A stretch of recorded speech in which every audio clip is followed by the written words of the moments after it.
नमस्कार, मैं doctor Dilip Kumar, assistant professor, guest faculty, Vidyabhavan Mahila college Siwan एवं counsellor, Nalanda open university Patna. छात्रों, लोदी वंश को हम पढ़ चुके हैं और लोदी वंश के ही शासन, इब्राहिम लोदी के शासन को समाप्त कर बाबर के द्वारा मुग़ल वंश की स्थापना की जाती है। तो आज हम लोग बाबर के बारे में पढ़ेंगे और देखेंगे कि किस प्रकार से उनके द्वारा मुग़ल वंश की स्थापना की जाती है। ये मंगोल और तुर्की दोनों के मिलने से बना था और मुग़ल का मतलब होता है बहादुर। और देखा जाए तो बाबर की माता जो है चीन एवं मध्य एशिया का क्षेत्र जो था ट्रांस ऑक्सियान, वहाँ पे मंगोल के शासक चंगेज खां से संबंध उनकी माता का था और पिता जो थे इराक, ईरान व तुर्की के तैमूर वंश से उनके पिता का संबंध था। और ये बाबर जो है वो मंगोल के बजाय जो है तैमूर वंश के कहलाना ज़्यादा पसंद करते थे, क्योंकि चंगेज खां का जो है संबंध जो है हजारों लोगों के नरसंहार से जुड़ा हुआ था। दूसरी ओर मुग़ल तैमूर वंश होने पर गर्व करते थे, चूँकि उनके महान पूर्वज ने 1398 ईस्वी में दिल्ली पर नियंत्रण कर लिया था। अब आइए बाबर के बारे में हम लोग जानते हैं। बाबर का जन्म 14 फरवरी 1483 ईस्वी में ट्रांस ऑक्सियन के फरगना में हुआ था, जहाँ जो है बाबर के पिता छोटे से जागीरदार थे फरगना के, और उनके पिता जो थे उमर शेख मिर्ज़ा थे और जिनकी पत्नी माहम अनगा थी। और बाबर के माता का नाम जो है कुलतुग निगार खानम था। कुलतुग निगार खानम बाबर के माता का नाम था और बाबर की पत्नी का नाम जो था माहम अनगा था। बाबर ने जिस नवीन वंश का जो है स्थापना की उसका नाम था चंगताई वंश। और बाबर ने भारत पर आक्रमण क्यों किया, इसके बारे में भी हम देखेंगे कि किस प्रकार की परिस्थितियां थी। सर्वप्रथम हम देखते हैं कि बाबर का जो है बचपन काफ़ी कठिनाइयों भरा था और बाबर के पिता की मृत्यु जो है महज 12 बरस की ही उम्र बाबर की थी। उसी समय 1494 ईस्वी में जो है उनके पिता की मृत्यु हो गई थी, बाबर के पिता को, और 1494 ईस्वी में जो है फरगना की गद्दी पे उनको बैठना पड़ा। पुनः हम देखें तो बाबर के पिता का जो है संबंध पड़ोसियों से अच्छा नहीं था और बाबर जो है 1494 ईस्वी में गद्दी पे बैठते हैं और उस समय समरकंद जीतने का प्रयास करते हैं, जो कि असफल रहा। 3 साल बाद पश्चात 1497 ईस्वी में पुनः समरकंद उनके द्वारा जीत लिया जाता है और 100 दिन का वहाँ पे शासन रहता है।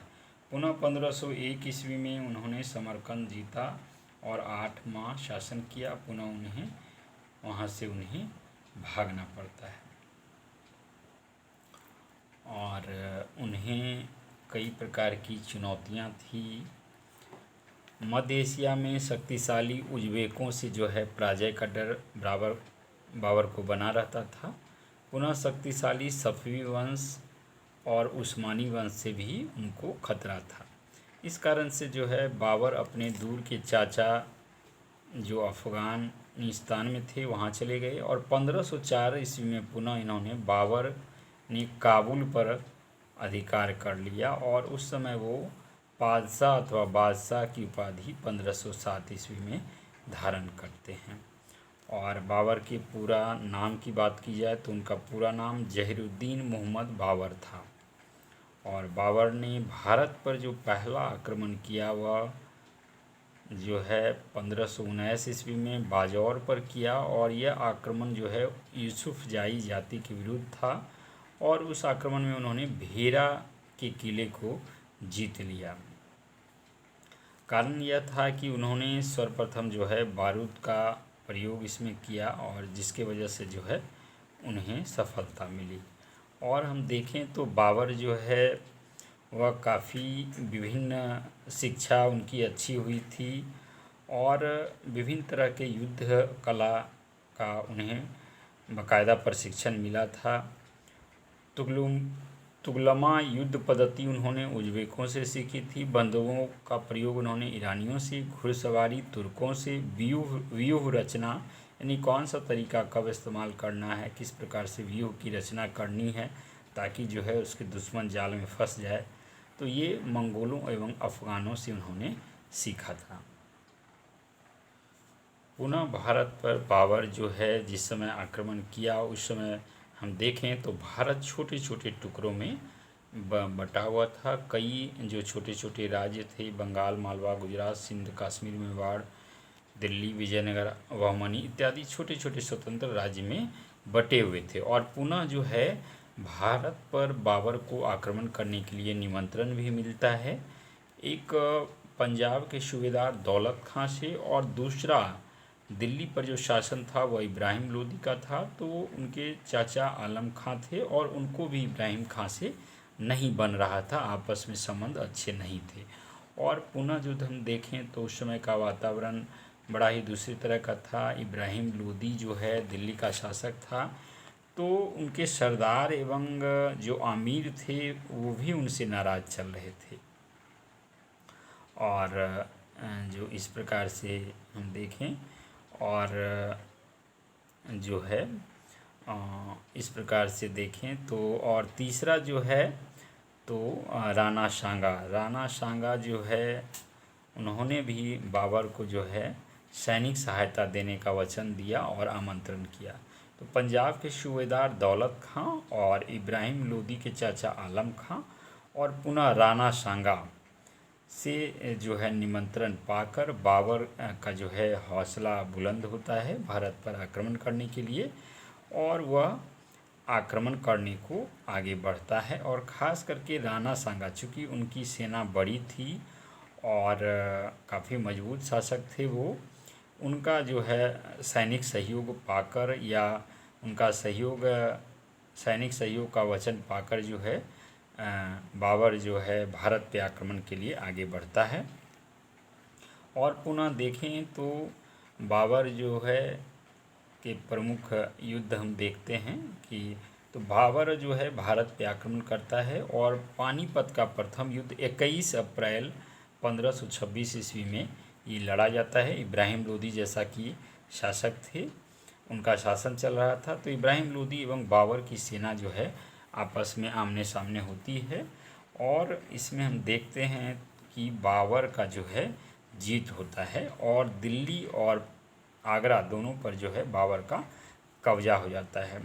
यदि सेना की बात की जाए तो बाबर की सेना जो है मात्र महज 12,000 की थी और इब्राहिम लोदी की सेना जो थी वह 1 लाख की सेना थी। कहा जाता है कि सुबह युद्ध शुरू होता है और दोपहर होते होते युद्ध समाप्त हो जाता है और इब्राहिम लोदी जो है इस युद्ध में मारा जाता है। इस प्रकार हम देखते हैं कि इब्राहिम लोदी की जो विशाल सेना होती है बाबर की छोटी सी सेना के सामने पस्त हो जाती है, चूँकि वह न तो सुसंगठित थी और न उसका संचालन कुशलपूर्वक किया जा रहा था। और साथ ही उसके आमिर एवं सरदारों ने भी उनका साथ नहीं दिया, चूँकि वो उनसे क्षुब्ध थे। और हम वहीं देखें तो बाबर ने जो है पानीपत में युद्ध कैसे जीता, उनकी क्या अच्छाइयाँ थी, तो उन्होंने तुगलमा युद्ध पद्धति का इस्तेमाल किया था। तोपखाने का प्रयोग उनके उस्ताद अली कुली और मुस्तफ़ा उनके तोपची थे और वो उनके द्वारा जो है तोपखाने का प्रयोग कुशलतापूर्वक किया जा रहा था।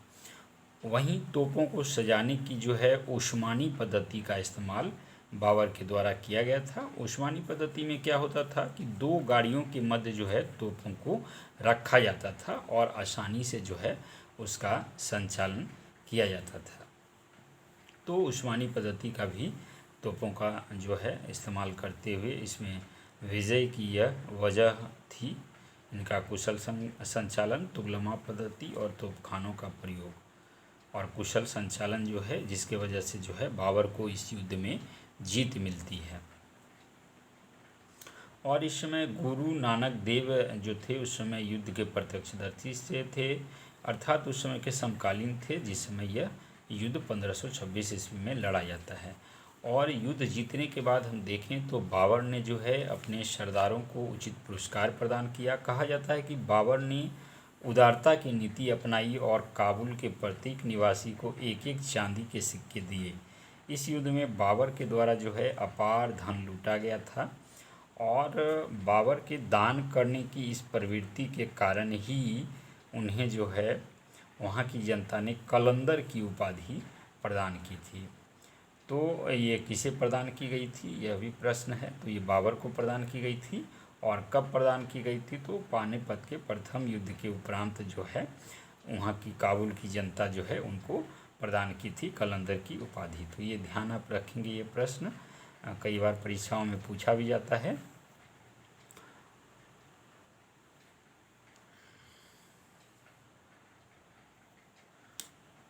पुनः हम देखें तो पानीपत का प्रथम युद्ध में जो है बाबर का साथ देने का वचन जो है राणा सांगा ने दिया था, लेकिन वो राणा सांगा जो है बाबर का साथ नहीं देते हैं पानीपत के युद्ध में।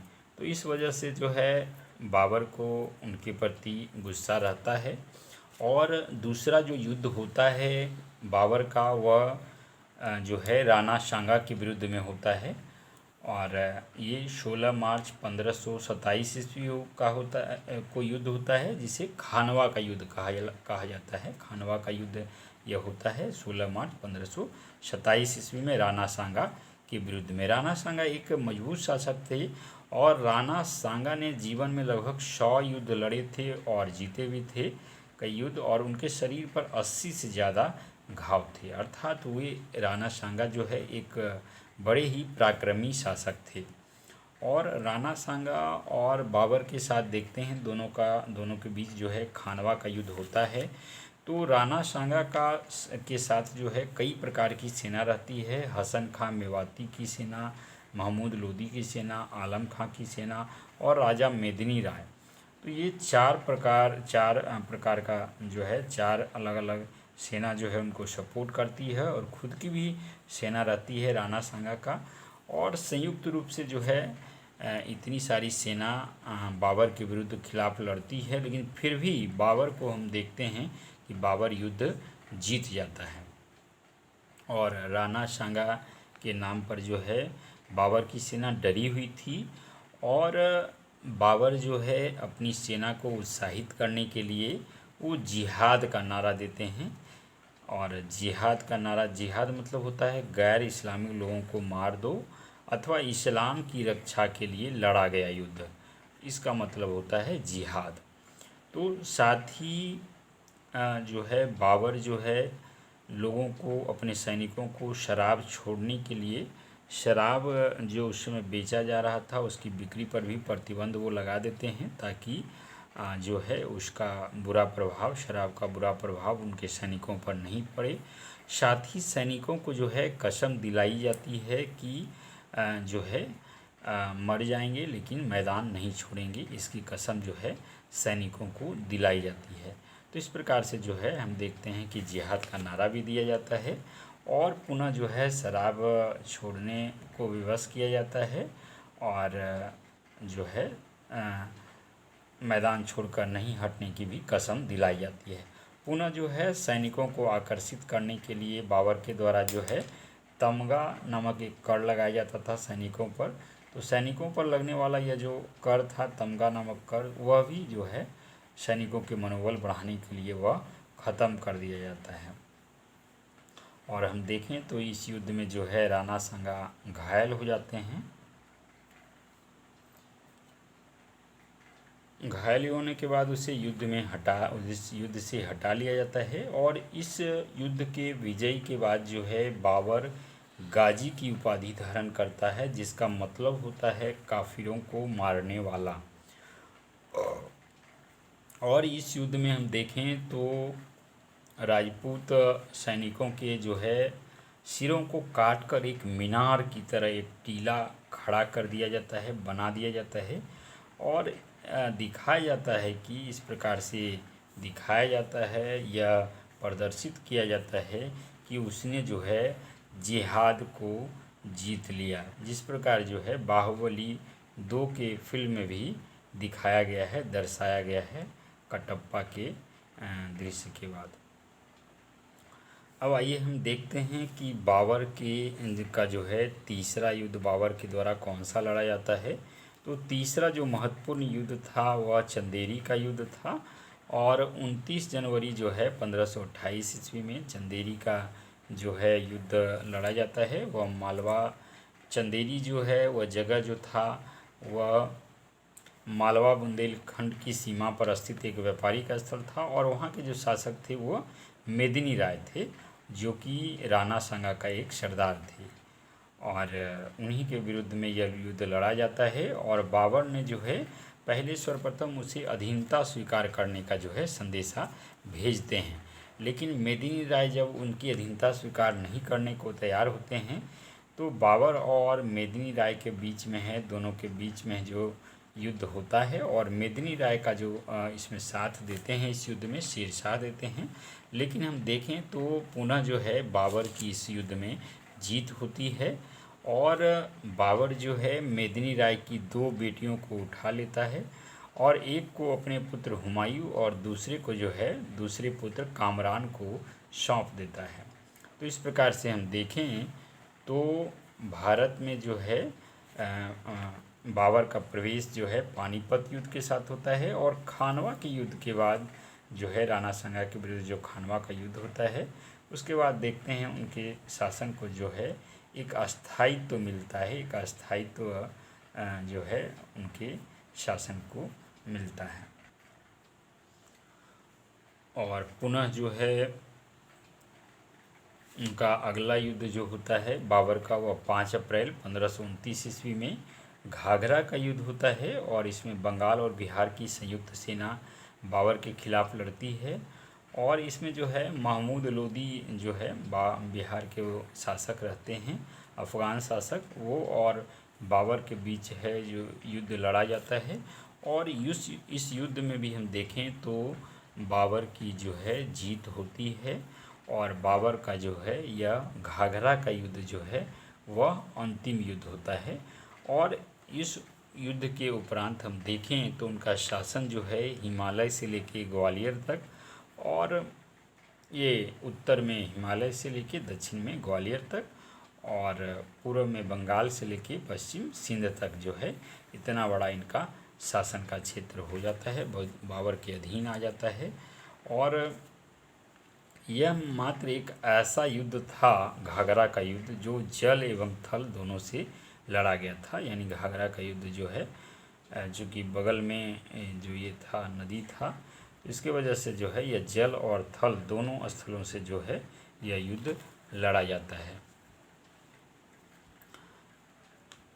और बाबर ने खुद अपने बाबरनामा में लिखा है कि उनके समय जो है कृष्ण देव राय विजयनगर और नुसरत खां बंगाल, ये दोनों जो है महान शासक उस समय थे।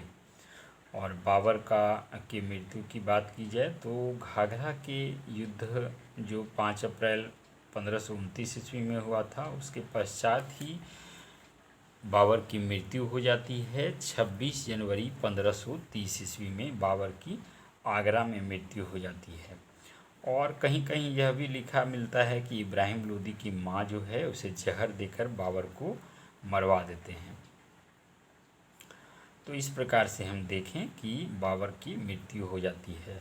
और एक शॉर्ट तरीका है बाबर के कौन कौन से बाबर ने युद्ध लड़ा और जो है किस प्रकार से कब कब युद्ध लड़ा गया। तो बाबर आया, पानी पिया यानी पानीपत का 1526 युद्ध लड़ा गया, खाना खाया यानी खानवा का युद्ध 1527 ईस्वी में, और चाय पिया यानी 1528 ईस्वी में चंदेरी का युद्ध, और घर चला गया, घ से घाघरा का युद्ध 1529 ईस्वी में, और उस तत्पश्चात जो है 1529 ईस्वी में मृत्यु हो जाती है। तो आप इसे याद रखने के लिए इस प्रकार से भी याद रख सकते हैं कि बाबर आया, पानी पिया, खाना खाया, चाय पिया और घर चला गया। तो इस प्रकार से हम देखते हैं 4 प्रमुख युद्ध जो है भारत में उनके द्वारा लड़ा जाता है।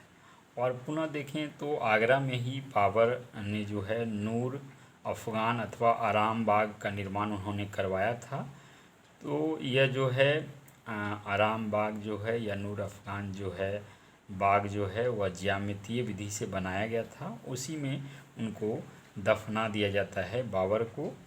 और जब बाबरनामा पढ़ा जाता है तो उसमें लिखा गया था कि उनका कब्र जो है काबुल में बनाया जाए। तो पुनः जो है उन्हें काबुल में दफनाया जाता है।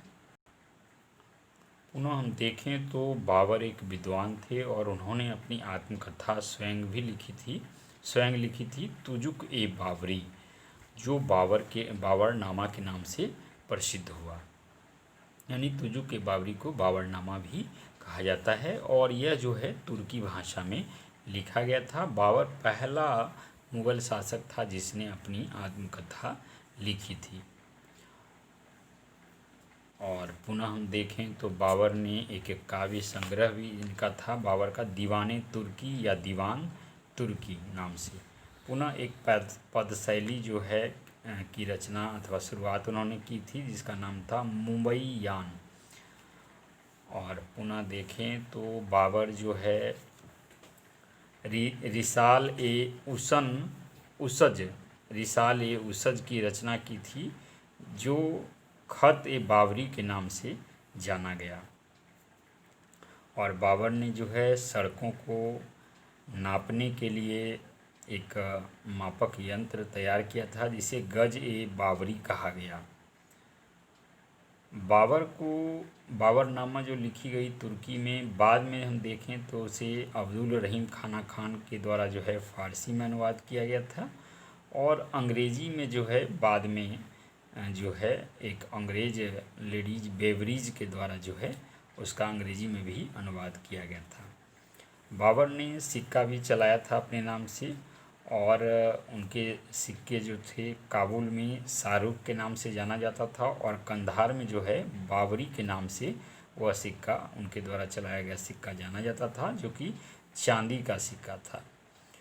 और एक बड़ा ही विवादित विषय रहा है, अयोध्या में जो है बाबर मस्जिद थी, इसका निर्माण जो है उस समय नहीं कराया गया था। बाद में जो है बाबर के सेनापति मीर बाकिर के द्वारा जो है राम मंदिर के स्थान पर बाबरी मस्जिद का निर्माण करवाया गया था। तो ये बाबर के बारे में आज हम लोगों ने देखा कि किस प्रकार से जो है बाबर का आक्रमण भारत में पानीपत युद्ध के द्वारा 1526 ईस्वी में होता है और 1530 ईस्वी तक जो है उनका यहाँ पे शासन रहता है और विभिन्न युद्धों के द्वारा जो है उनका साम्राज्य विस्तार भारत में होता है। और आगे जो है हुमायूं और हुमायूं से आगे का वीडियो जो है हमने पहले ही अपलोड कर रखा है, जिसे आप देख सकते हैं, वो पहले ही अपलोड किया गया है। और छात्रों, ये वीडियो आपको पसंद आ रहा हो तो प्लीज़ इसे ज़्यादा से ज़्यादा लाइक और शेयर करें ताकि ज़्यादा से ज़्यादा छात्रों को इसका लाभ मिल सके। धन्यवाद।